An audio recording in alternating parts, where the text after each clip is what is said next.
Honorable Prime Minister, Right Honorable Wigneswaran, Honorable Minister Swaminathan, Honorable State Minister Wigneswaran, our Governor, Honorable Governor, distinguished members of the Diplomatic Corps, the representatives from various religious groups, high officials of this country, and my dear brothers and sisters. Let me wish all of you happy Thai Pongal on this auspicious day. Whilst wishing you happiness and prosperity, I am aware that large sections of our people are in dire straits at this very moment. They are in need of relief and consolation. I must nevertheless acknowledge that the change of political environment that took place after the 8th of January 2015 with the active participation of our people did bring about better political climate. But it was more for the South than the North.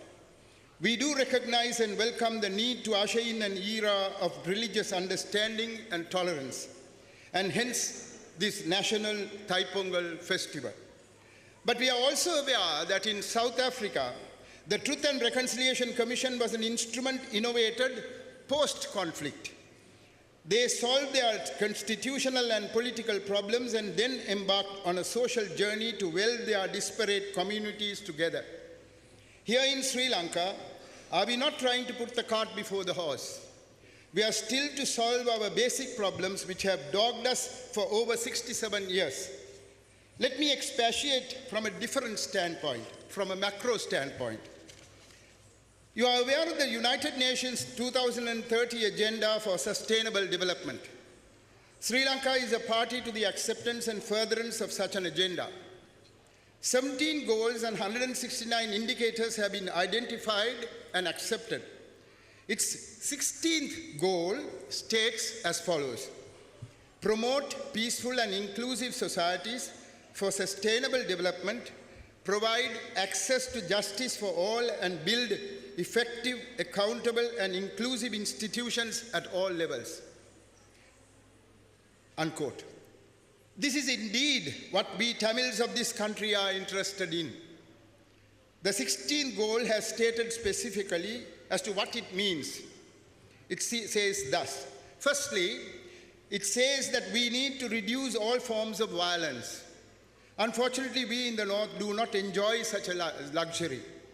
The fact that an estimated 150,000 armed men belonging to an occupational army is stationed in the northern province 6 long years after the end of the war necessarily lays the foundation for violence. They have taken over our lands, our livelihoods, our businesses, our resources, and are a threat to the well-being of our war widows and others. Are we therefore in a fit state of mind to celebrate Thai Pongal? But I must say, Honorable Prime Minister said that he is taking some steps with regard to the lands, and I welcome his suggestion or his statement. Secondly, it says we need to promote the rule of law at the national and international level and ensure equal access to justice for all. But we are continuing with our draconian PTA, Prevention of Terrorism Act. Does it ensure equal access to justice for all? A dubious confession has been made the cause for continued incarceration. An inclusive society cannot be built upon counter-terrorism mindset and state security perspectives. We must instead have a humane mindset and people's security perspective, which means rule of